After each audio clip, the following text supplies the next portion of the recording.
Hello guys, welcome back. In today's video I'm going to show you how to remove multiple accounts on Facebook. So it's pretty simple. Let's get started. So for that you have to just simply open up your Facebook application, and after opening up that you have to just simply head over to your profile by just tapping on top right corner, and here you have to just simply open up the menu. In the menu you have to just simply click on this drop down arrow.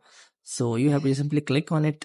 After clicking on that, you guys can see it will provide you a list of all the accounts which are linked with your device. So you guys can just see and confirm your accounts here. So after that you have to simply just scroll down and click on the logout to remove the account. So it will remove the current account which is connected to your device. So what you will do with remain rest accounts, so you guys can see there are two accounts rest are remaining. So you have to just simply go to the setting on the top right corner.